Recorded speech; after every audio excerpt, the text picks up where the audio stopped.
അങ്ങനെ പോരാട്ടച്ചൂട് അക്ഷരാർത്ഥത്തിൽ കൊടുമ്പിരി കൊണ്ടിരിക്കുകയാണ് നിലമ്പൂരിൽ. പത്രിക പിൻവലിക്കാനുള്ള അവസാന ദിവസം ഇന്നാണ്. സ്ഥാനാർത്ഥി പര്യടനത്തിൽ ബഹുദൂരം മുന്നിലാണ് LDF സ്ഥാനാർത്ഥി എം സ്വരാജ്. മുത്തേടം പഞ്ചായത്തിലാണ് സ്വരാജിൻ്റെ ഇന്നത്തെ പര്യടനം.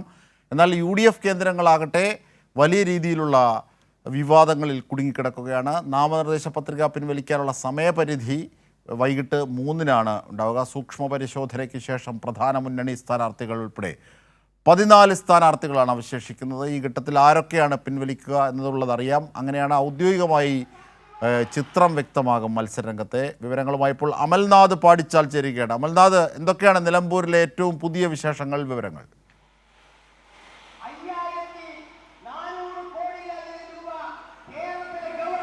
അജിംഷാദ് എം സ്വരാജിന്റെ പര്യടനം പുരോഗമിച്ചുകൊണ്ടിരിക്കുകയാണ്. ഇപ്പോൾ അജിംഷാദ് സൂചിപ്പിച്ച പോലെ തന്നെ മുത്തേടം പഞ്ചായത്ത് കേന്ദ്രീകരിച്ചാണ് ഇന്നത്തെ പര്യടനമുള്ളത്. ഒരുപക്ഷെ വലതുപക്ഷത്തിന് വലിയ രീതിയിലുള്ള സ്വാധീനമുള്ള ഒരു പഞ്ചായത്താണ് എന്ന് തന്നെ നമുക്ക് പറയാൻ വേണ്ടി സാധിക്കും. പക്ഷേ ഓരോ സ്വീകരണ കേന്ദ്രങ്ങളിലേക്ക് എത്തുമ്പോഴും അങ്ങനെയല്ല കാര്യങ്ങൾ, നിലവിൽ അങ്ങനെയല്ല എന്ന് തന്നെ പറയേണ്ടിയിരിക്കുന്നു. കാരണം എം സ്വരാജിന് വലിയ രീതിയിലുള്ള സ്വീകരണം തന്നെയാണ് ഓരോ കേന്ദ്രങ്ങളിൽ നിന്നും ലഭിക്കുന്നത്. ഇന്ന് 8 മണിയോടുകൂടി കാരപ്പുറത്ത് നിന്നുമാണ് ഈ പര്യടനത്തിന് തുടക്കം കുറിച്ചത്. അവിടെ നിന്നും ഒരു മരം നട്ടുകൊണ്ടായിരുന്നു അദ്ദേഹം പര്യടനങ്ങൾക്ക് തുടക്കം കുറിച്ചത്. പിന്നീട് ചോളമുണ്ട, വെള്ളാരമുണ്ട, അങ്ങനെ പര്യടനം പുരോഗമിച്ചു കൊണ്ടിരിക്കുന്നു. ഏകദേശം 7ഓളം കേന്ദ്രങ്ങളിലൂടെ പര്യടനം തുടരുന്നുണ്ട്. ഇതിനുശേഷം ഇന്ന് വൈകുന്നേരം 7 മണിയോടുകൂടി കൽക്കുളത്തായിരിക്കും ഈ പര്യടനത്തിന് അവസാനം ഉണ്ടാവുക. അത്തരത്തിൽ പര്യടനം പുരോഗമിക്കുന്ന ഒരു സാഹചര്യം തന്നെയാണ് ഉള്ളത്. അതേസമയം തന്നെ കൃത്യമായ രാഷ്ട്രീയ നിലപാട് പറഞ്ഞുകൊണ്ട് തന്നെയാണ് ഓരോ സ്വീകരണ കേന്ദ്രങ്ങളിലും അവിടെ എത്തിയിട്ടുള്ള വോട്ടർമാരെ ഇദ്ദേഹം അഭിവാദ്യം ചെയ്യുന്നത് എന്നതും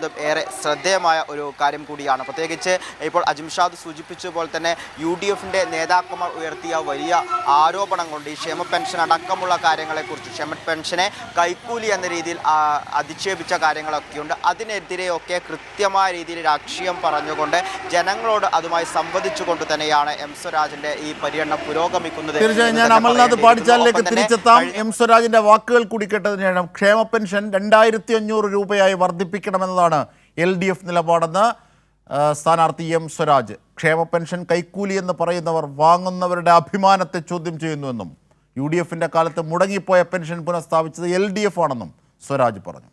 ഒരു 2500 രൂപയെങ്കിലുമായി ഈ ക്ഷേമ പെൻഷൻ വർദ്ധിപ്പിക്കണം എന്നതാണ് ഞങ്ങളുടെ നിലപാട്. നിർഭാഗ്യവശാൽ മറ്റു ചിലർക്ക് ആ നിലപാടില്ല. അവരിതിനെ എതിർക്കുന്നു. ഈ ഒരു ഘട്ടത്തിൽ അതൊരു കൈക്കൂലിയാണെന്ന് പറഞ്ഞാൽ ഈ വാങ്ങുന്ന ആളുകളുടെ അഭിമാനത്തെ ചോദ്യം ചെയ്യലാണ്. സാധാരണക്കാരായ മനുഷ്യരുടെ ജീവിതത്തിൽ ഒരു ആശ്വാസ നടപടി സർക്കാർ സ്വീകരിക്കുമ്പോൾ അതിനെ ഇങ്ങനെ അവഹേളിക്കാൻ പാടില്ലാത്തതാണ്. ഇത് മുടങ്ങിപ്പോയതായിരുന്നല്ലോ, UDFിൻ്റെ കാലത്ത് മുടങ്ങിപ്പോയതായിരുന്നല്ലോ. അത് വീണ്ടും പുനഃസ്ഥാപിച്ച് അത് കുടിശ്ശിക തീർത്ത് വർദ്ധിപ്പിച്ചു കൊടുക്കാൻ ഞങ്ങളെ പ്രേരിപ്പിക്കുന്നത് ഈ മനുഷ്യപക്ഷ നിലപാടാണ്.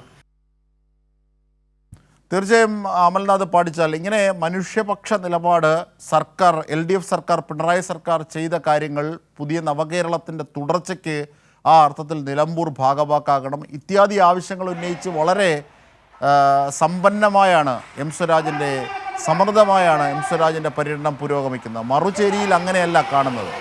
ഇപ്പോൾ ഈ ക്ഷേമ പെൻഷൻ്റെ കാര്യം തന്നെ